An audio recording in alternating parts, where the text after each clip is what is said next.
Hey folks, Marc LoPresti here for the Rebel's Edge and Market Rebellion. You're about to hear solar stocks soar, housing gets hotter, and my Affirm call yesterday gets affirmed. Stay tuned.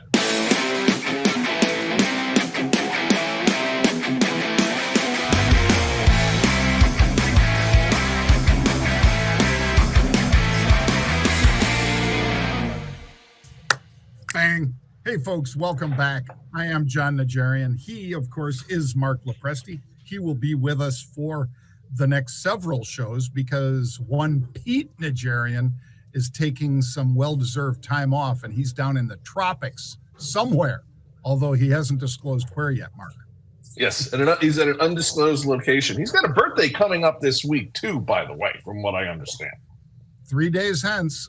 It's the 19th today of December. Pete's birthday is the 22nd, folks. So make sure you, just like that champagne you're going to be sending to Mark for making that call to Affirm, send some champagne for Pete, too. You can just find it, the address on the Market Rebellion website. Hard to believe he's only 45. It's absolutely incredible.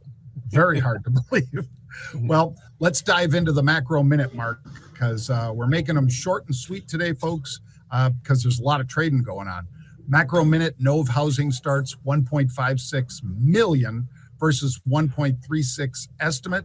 That's a lot of housing starts, Mark. And in particular, month over month, housing starts were up 14.8%.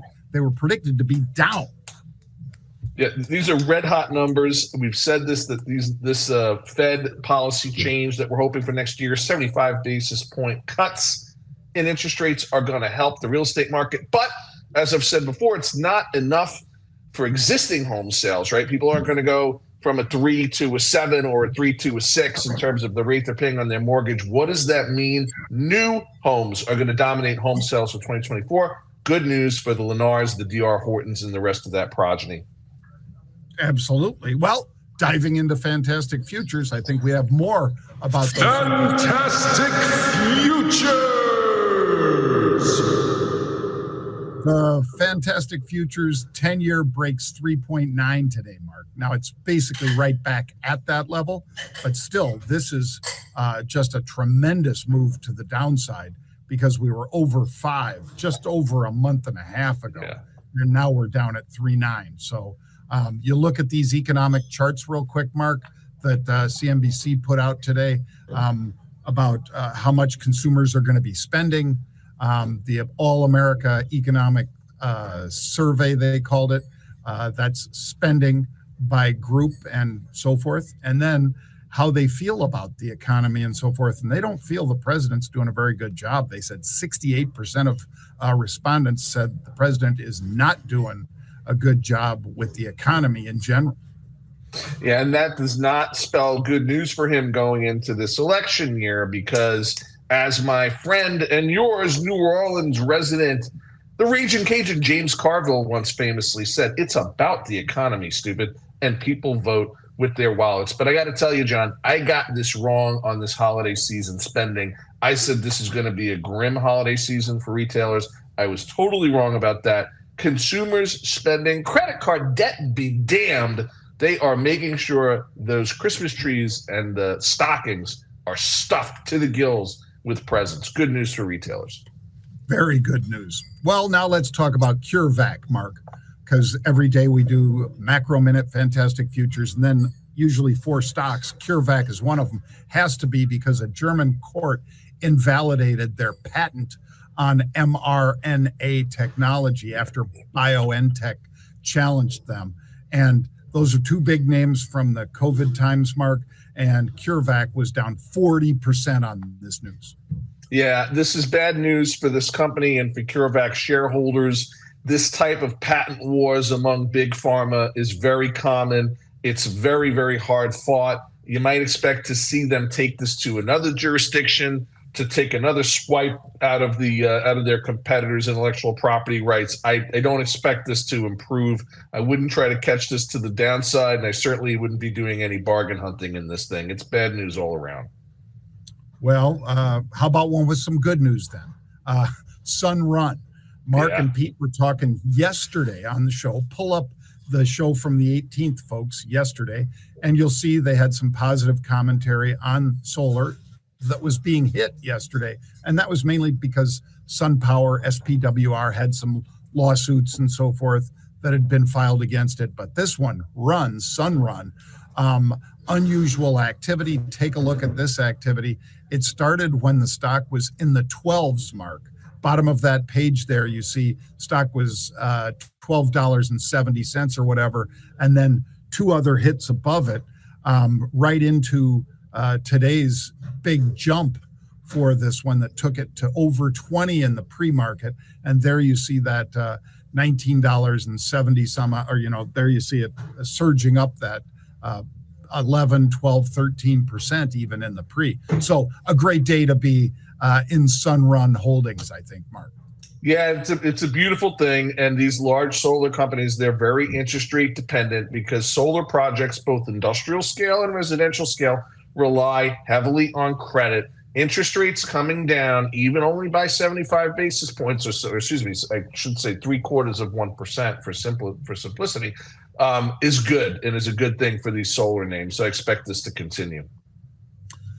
Well, this one, the rally in Kenvue is not really continuing. It's slacking. It was up 6%, then it was up 5, 4. Now it's only up 3.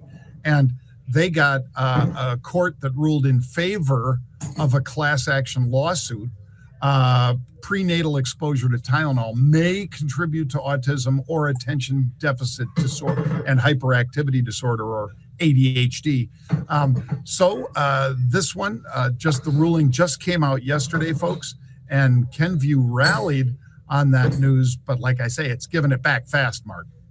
Yeah, well, listen, as I think we were saying before the show, this is not a dispositive ruling. It doesn't mean the case is over. It's a big win for Kenvue in defending this lawsuit. Basically, they asked the court to exclude the expert witness evidence that the plaintiffs wanted to bring to try to prove causation between Tylenol and these terrible conditions, particularly in kids. But it's important enough that we could see a motion to dismiss or an attempt on the part of Kenvue to actually turn this interlocutory win into a dispositive win. But it ain't over. And I think as the day goes on and traders digest this news, they understand this is good news, but it's not great news. Well, here's some pretty great news. Yesterday, folks, Mark was talking positively about Affirm. And overnight, Affirm, which is a buy now, pay later player, basically said, hey, we just have to tell you guys we got 4,300 Walmart stores.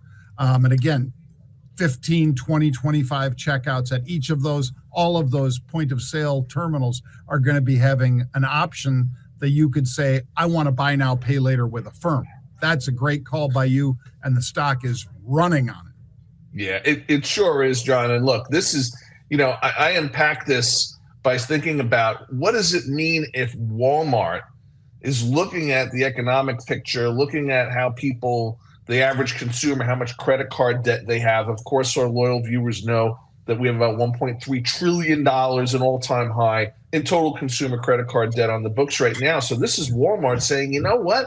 These folks are going to start relying on these BNPL, buy now, pay later type of companies. We need to get behind this to make sure that folks can continue to buy all of the things that we sell at Walmart. And this, of course, is a major, major win.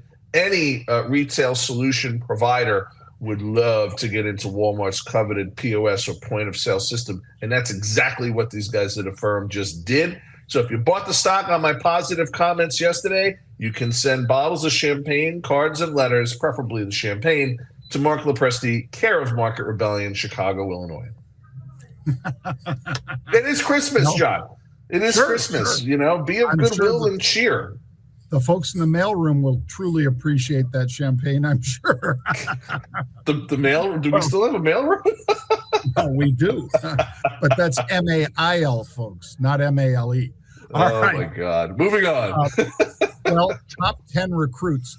Now, Pete usually just handles the sports. We're just going to hit this one quick, folks. But The NIL, name, image, and likeness, was allegedly, according to some of the smaller schools, going to really hurt them because all of the top players were going to go to where they could get paid the most legitimately through that NIL licensing.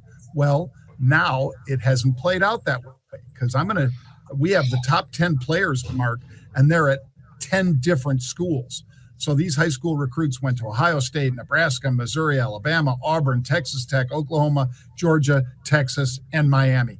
You didn't hear the same name twice. They didn't go, 5 of them, to the University of Auburn or of Alabama or of Georgia. But they did get 1, each of them, of those top 10. So maybe this NIL isn't quite as bad as its disruptive could have been to college football.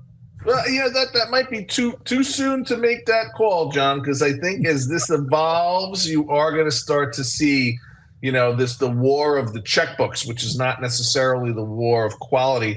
But, as I think somebody very smart mentioned to me in this context, it's going to be interesting to see whether or not these kids remain at these schools for the entire 4 years of their college education, because I think this NIL business is going to encourage a little bit of forum shopping, as we used to say when I was still doing the law thing. And I think, no different as applied here. Do you think that's true? I do. I bet half of these kids end their career, whether it's 4 years or just a couple years, at a different school. We'll see how that plays out, but that's my bet right now, Mark. Well, Mark is going to be with us the rest of the week, folks. So tomorrow's Wednesday, then Thursday we take Friday off for travel. We thank all of you for joining us, and we hope you'll join Marc LoPresti and me, Jon Najarian, tomorrow on The Rebel's Edge.